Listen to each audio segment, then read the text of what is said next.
যারা জীবনে অতিরিক্ত ভালোবাসা পায় তারা ভালোবাসা ধরে রাখতে পারে না। তারা সবসময় ভালোবাসাকে অবহেলা করে।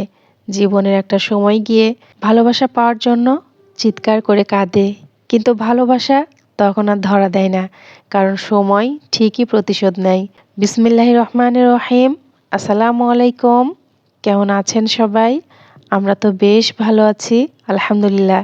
আজকে অনেক দিন পর একটা ব্লগ নিয়ে আপনাদের মাঝে হাজির হয়েছি। জানি না এখন পর্যন্ত কোন কোন আপু আমাকে মনে রেখেছেন, আবার কোন কোন আপু আমাকে ভুলে গিয়েছেন। তো যাই হোক, এখনকার মতো আপাতত এটা এই বাসার শেষ ব্লগ আর কি।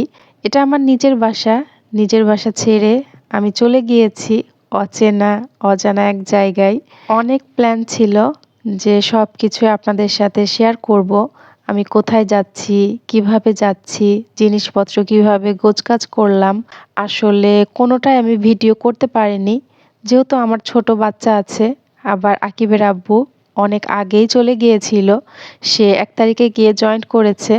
পরবর্তীতে আমার যখন গোছগাছ কমপ্লিট হয়েছে তখন সে আমাদেরকে এসে নিয়ে গিয়েছে আর কি। এজন্য একা হাতে সব কিছু ম্যানেজ করে আমি ভিডিও করতে পারিনি। তো এতদিন ভিডিও না দেওয়ার কারণ কিন্তু এটাই, এমনিতেই তো নিজের বাসা ছেড়ে চলে যাচ্ছি, মনটা অনেক বেশি খারাপ। আশা করছি আমার ভালোবাসার আপুরা ব্যাপারটা একটু হলেও বুঝতে পারছেন। এই বাসার সব কিছু গুছিয়ে আবারও আরেকটা বাসায় গিয়ে সব কিছু গোছগাছ করা কিন্তু চারটিখানি কথা না, শরীরের উপর দিয়ে অনেকটাই প্রেশার গেছে। আগে শরীরের কথা চিন্তা করেছি, বাকিটা পরে হবে সেটা ভেবেই কিন্তু এতদিন ভিডিও দিইনি। এটা কিন্তু অনেক আগের ভিডিও করে রেখেছিলাম, কিন্তু সময় মতো আমি আপলোড দিতে পারিনি। তো ভিডিওটা যেহেতু করা আছে, তাহলে একটু কষ্ট করে এডিট করে আপলোড দিয়ে ফেলি, এজন্যই দেওয়া আর কি। তো এখানে কিন্তু বাচ্চাদের জন্য সকালবেলা আমি পরোটা বানিয়ে নিচ্ছি, আর আরেক দিকে কিন্তু আমার সুজিটাও রান্না হয়ে গিয়েছে। মানুষ যে মানুষকে কষ্ট দেয়, প্রতারণা করে, কথা দিয়ে কথা রাখে না, তাদের মনে কিন্তু শান্তি থাকে না। মনের যে একটা প্রশান্তি থাকে তারা কিন্তু সেটা হারিয়ে ফেলে। একজন বান্দা যখন আরেকজন বান্দাকে কষ্ট দেয়, আল্লাহ তাআলা তখন তার হৃদয়ের সমস্ত শান্তি কেড়ে নেন। তার হৃদয়ে কোনো রকম শান্তি থাকে না। এখন অনেকেই বলতে পারেন যে কত মানুষ আমাকে কষ্ট দিল, কষ্ট দিয়েছে, তাদের তো কোনো সমস্যা নাই, তারা দিব্যি খাচ্ছে, ঘুরে বেড়াচ্ছে, টাকা পয়সা বাড়ি গাড়ির কোনো কিছুর অভাব নাই তাদের। আমি বলবো একটা কথা মনে রাখবেন, বাহিরের সুখটা কিন্তু আসল সুখ না, ভেতরের সুখটাই হচ্ছে আসল সুখ। মনের প্রশান্তি যার নাই তার কিন্তু কিছুই নাই। এজন্য যারা মানুষকে কষ্ট দেয় তাদের মনের প্রশান্তিটা নষ্ট হয়ে যায়, তারা তাদের মনের প্রশান্তিটা হারিয়ে ফেলে।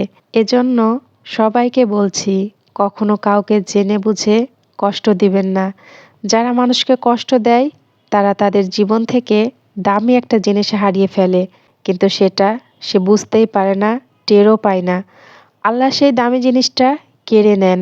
আপনার অজান্তেই মানুষের মন থেকে আপনার প্রতি ভালোবাসা উঠে যায়, অটোমেটিক ঘৃণা চলে আসে মানুষের মনে। আপনার জন্য কোনো ভালোবাসাই তখন আর থাকে না। আপনার থেকে মানুষ তখন অনেকটাই দূরে সরে যাবে, আপনাকে এড়িয়ে চলবে, আপনার কাছেও পর্যন্ত মানুষ আসবে না। এটাই হচ্ছে প্রকৃতির নিয়ম। কারণ কি জানেন, আল্লাহর ধরা হচ্ছে বড় ধরা। আল্লাহর ধরার মতো সবচেয়ে বড় ধরা পৃথিবীতে আর কোথাও নাই। তাই মানুষকে যখন কষ্ট দিবেন, তার হৃদয়ে আপনার জন্য যে ভালোবাসা ছিল, সম্মান ছিল, সব কিছু আল্লাহ তাআলা দূর করে দিবেন তার হৃদয় থেকে।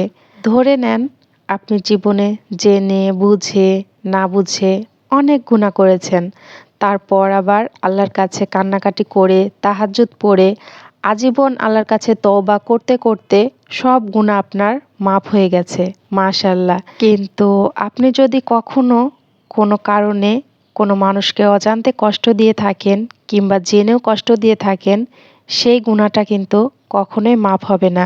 আচ্ছা, হক যেটা আছে সেটা হচ্ছে আবার দুই ধরনের। একটা হচ্ছে আল্লাহর হক, আরেকটা হচ্ছে বান্দা বা মানুষের হক। আল্লাহর হক, নামাজ পড়বেন, কোনো কারণে পড়েন নাই, আল্লাহ সেটা ক্ষমা করে দিবেন। আপনার সামর্থ্য আছে হজ করার, কিংবা হয়েছে কোনো কারণে আপনি করতে পারেননি, আল্লাহ তাআলার কাছে মাপ চাইবেন, তওবা করবেন, আল্লাহ তাআলা কিন্তু মাপ করে দিবেন। সবচেয়ে দয়াময়, মায়াময় একমাত্র তিনিই। এগুলোর ক্ষমা হয়, ক্ষমা হতে পারে, কিন্তু বান্দার হক বান্দা ক্ষমা না করলে কখনো ক্ষমা হয় না। আপনি যাকে কষ্ট দিয়েছেন, যে ব্যক্তি যাকে কষ্ট দিয়েছেন, এটার ক্ষমা শুধু ওই ব্যক্তির উপরে নির্ভর করে যাকে সে কষ্ট দিয়েছে। সে যতক্ষণ পর্যন্ত ক্ষমা না করে ততক্ষণ পর্যন্ত কিন্তু ক্ষমা হবে না। যারা মানুষকে কষ্ট দেয়, প্রতারণা করে, কথা দিয়ে কথা রাখে না, এদের ক্ষমা কিন্তু আটকে যায়। কবরে সব গুনাহ মাফ হয়ে গেলেও কষ্ট দেওয়ার গুনাহটা মাফ হয় না।